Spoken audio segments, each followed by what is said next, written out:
y'all. So today I stand before you a liar. One of the first episodes of this stuff that I did in 2020, I talked about the cassettes that I had left. I didn't have a lot, just a handful of them, because when I was growing up I bought cassettes a lot, but I'd given them all away in sometime in the 90s when I got rid of all the cassettes because I just wasn't going to use them anymore. I didn't have any need for them. So I gave them all away for free on Craigslist. And I just showed in that episode the handful that I had left. And today, while I was digging through some old stuff, I found a little container, and lo and behold, there's a handful of more cassettes. So we're going to be doing what should be really the last of the cassettes that I own. So let's start. 2017, we get the Yeah Yeah Yeahs 4-track demo. I talked about this came in the box set that I bought for the Fever to Tell album, which had 2 LPs, a USB with a movie on it, and all these digital tracks, a book, blah, blah, blah, blah. And I mentioned that it also came with a recreation of their demo, 4-track demo that they had back in the day. And I didn't get to show it on the episode. I might have just shown a picture of it, but I found this in that box of cassettes, and I can't remember off the top of my head if these 4 tunes that are on here, they're all demos. I just said it's a 4-track demo, and now I'm telling you they're all demos, but I can't remember if these are included digitally on that USB that came with the box set, but I'd have to take a look. But I feel like I think I have one of those converters, like it looks like a Walkman that you can plug into your computer and record cassettes. So I know I made a copy of this, so I'd have them. If I guess I feel like I did that, so they must not be on that USB. But just some cool demos of their early tracks: Art Star, Bang, Our Time, and then something called Phone Jam, which I can't remember what that is. I don't know if it's just them noodling around, just not goofing off, but just kind of playing in the studio or wherever they were recording this, and maybe she's just kind of coming up with stuff off the top of her head. I don't think it's like an actual song that they created later, but anyways, that's the Yeah Yeah Yeahs 4-track demo. From 1986, we've got the soundtrack to the film The Three Amigos. Songs by Randy Newman, score by Elmer Bernstein. I think this is kind of like half and half. There's a bunch of the scores on here, and then the songs that the Three Amigos performed in the movie are on here as well. I didn't like this movie that much when it first came out, but it grew on me, after a year or so. I kind of got into it, and I made a short film in film school called The Three Amigos 88. And that's why I think I bought this on cassette. I think I got it at Sam Goody, which, if you don't know, was a nationwide chain of record stores. But I bought this so I could have the music, the theme, the ballad of the Three Amigos to play along with this little Super 8 film that I made, me and my friends being the new Three Amigos. But anyways, it's kind of funny. I think that this came out on CD, and I think I thought about picking it up at one point, but I don't know that I would really ever listen to it beyond that. The main reason why I got this was just because I needed that, and at the time this wasn't available on CDs. I just needed that song for my film, so that's why I picked this up. 1996, we get John Easdale and 5 Songs EP cassette, self-released. Although I got this from Egbert Records, which was a cool label out in Southern California.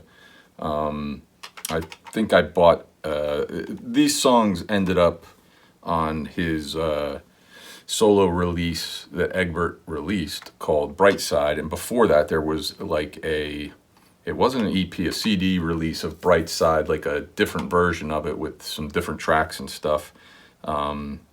And I think when I bought that CD, this came with it as sort of like a bonus thing. But these songs are all on Brightside. There's good stuff on Brightside's on here. The title track, It's Only Money, which was the last song, one of the last songs that Dramarama recorded back in the 90s, which I guess was supposed to be on a follow-up to Hi-Fi Sci-Fi that never came to be because the band split. It's Only Money they re-recorded for their 2020 album Color TV. Waiting for That Sound is on here, Just Because, Try 5 Times. Cool little cassette. I remember picking this up. The label has since, because he self-released these and they just used like a little sticker on this. They didn't get them printed, so this label's all creased up and everything. And then on the inside, John Easdale autographed it and numbered it. This is 172 of 500. It must be fun to make 500 of these and have to sign every single one of them with a number and everything. But good record. If you've never heard Brightside, his one solo CD that he put out, you should pick it up. I don't know how difficult it is to find it now. I would imagine it's probably out of print, but it's a really, really good record. 1988, we get Tuesday Blue, Shaboomy.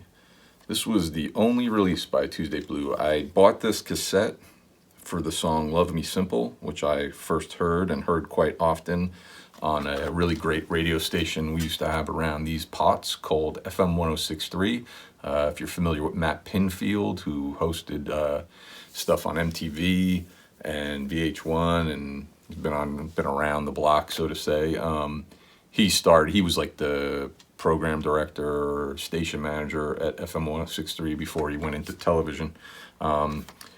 Really good Irish band. A couple of good tracks on here. Tunnel Vision, Tell the Boys was pretty good. Cut and Dry, I think, was all right. Never released a second record, and what I just discovered was that they actually, in 2002, this came out in 88, in 2002 they put out a CD called Waiting for the Magic, which I think are demos and tracks, unreleased tracks that they were working on, I guess maybe in 89 or 90, that were going to be their follow-up to this, their second album, but the band split up, and then for whatever reason in 2002 they put that out. I looked recently to see if I could find it, and I couldn't find that anywhere. So, and even on like YouTube, there's like maybe one track posted on YouTube, so might be really difficult. There might be very few of them floating around. Might be difficult to pick up, but I'd be curious to hear what the follow-up to this was going to sound like. 1987, we get Ghost on the Beach by the Insiders. This I bought probably in Tower Records. This song, the title track, Ghost on the Beach, is what made me want to buy the CD. It was back then, the late 80s MTV. I don't know what they called it. It was like Hip Clip of the Week, or it was like the MTV Spotlight, whatever it was. They, for a week, they picked like one video, new band, maybe new song by a band, and highlighted it just to try to kind of, get it out there and drum up some interest in the band. And I remember Ghost on the Beach, the title track, was the pick that week, and I really, really liked that song. It's a really good tune. And so I picked this up in Tower, probably. It's kind of like rock, kind of alternative college rock at that time. You could certainly put these guys sort of like in the same categories, maybe REM and those bands like that, but I don't know whatever became of these guys. 1985, we get Agent Orange, When You Least Expect It, EP. Talked about these guys quite a bit. It's one of my favorite bands, punk bands, Southern California. Discovered them reading Thrasher magazine. Went out and grabbed this up. And it's EP. It's just got the 4 tunes on it. It's Up Me and You, Bite the Hand That Feeds 2, Somebody to Love, Out of Limits, and then that just repeats on the second program.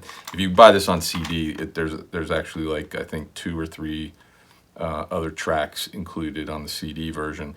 The thing that's interesting about this is that they do a cover of Somebody to Love on this, and it starts out with like this chanting, somebody to love, so give me somebody to love you, something like that. And it's weird because when you buy this on CD, it's not on the CD. And I have the vinyl, but I can't remember if I listened to see if it's on the vinyl. But I just remember when I got this on CD being so disappointed that it wasn't there, that I actually took my cassette, I took that Walkman, and I recorded the version off the cassette, and I just kind of like pulled the the chanting off of the cassette version and tacked it onto the CD version of the song. And so now in my like phone and all that crap, I've got the chanting. I don't know why they took that off. It was kind of odd, but you know, great band. They're still around playing. Mike Palm's the only guy left in the band, you know, from the original band. But they still play. They don't really do new. They haven't really put out new music in forever. They've got a very limited output of music, but cool cassette, Agent Orange, When You Least Expect It. This one's gonna be kind of a head scratcher for y'all. We got 1982's The Real Comedy of Skip Stevenson. Skip Stevenson is a comedian. Back then, he used to host, or one of the co-hosts of this show that was on NBC called Real People.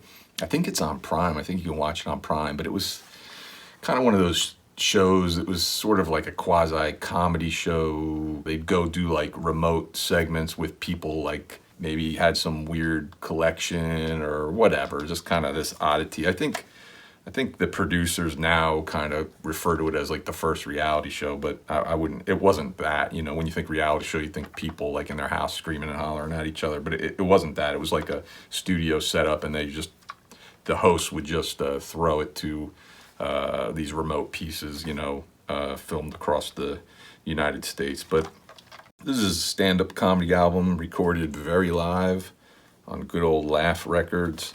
I can't remember. Yeah, there's no info of where he recorded this. I don't remember, but he might say it in the thing. But this I picked up at Sam Goody as well, I mentioned earlier, and I just always remember going over to the comedy section of cassettes at Sam Goody and, you know, going through it, and I'd always see this there, and I kept passing on, and then finally I picked it up, and like now I'm like glad I did, because I think maybe I knew if I didn't pick it up eventually, it would like I'd never get my hands on it. And I was curious. He was funny on the show. He reminded me a little bit of David Letterman, actually, and I just kind of was so curious as to what, you know, his stand-up was like, because I don't think I'd ever heard any of his stand-up, and it's good. You know, it's pretty typical 80s.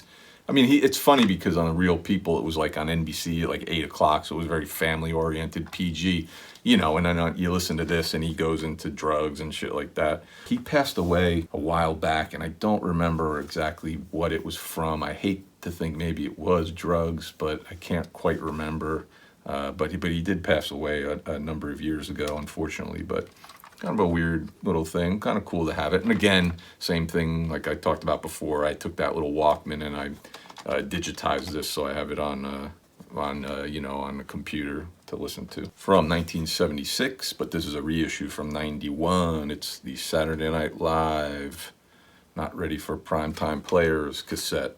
I think this was released after the first season, so there's no Bill Murray, but you get Aykroyd, Belushi, Chase, Curtin, Morris, Newman, and Radner. I have this on vinyl as well, and this was, I have it on CD as well too, so I have the vinyl, the CD, and the cassette, and the vinyl has a much different cover. This logo here is the Saturday Night Live logo they were using in the early 90s, that little circular one.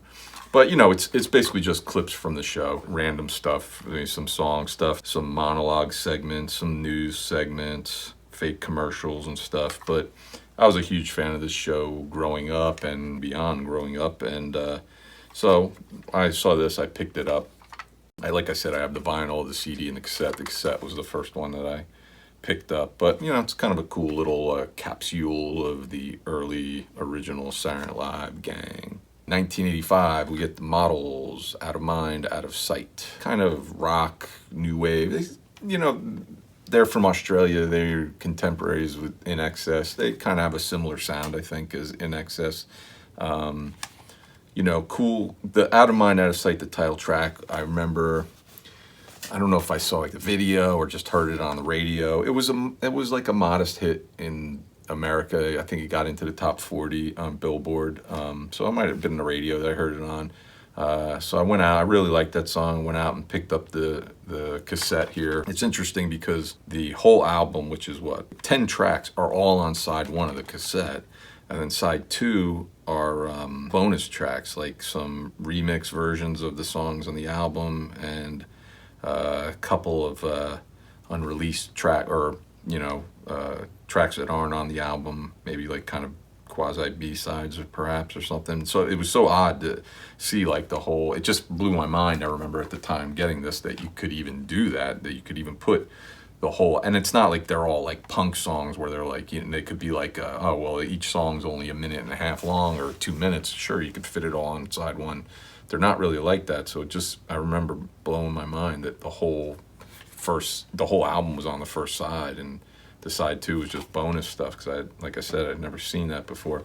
But good band. They, they were really popular in Australia. After this, I don't think they had any other kind of charting success here in the United States. Kind of split up and would have some reunions here and there. Unfortunately, the lead singer of the band at this time, they've had a lot of different members of the band, and but the lead singer at this time, I think his name's James Freud.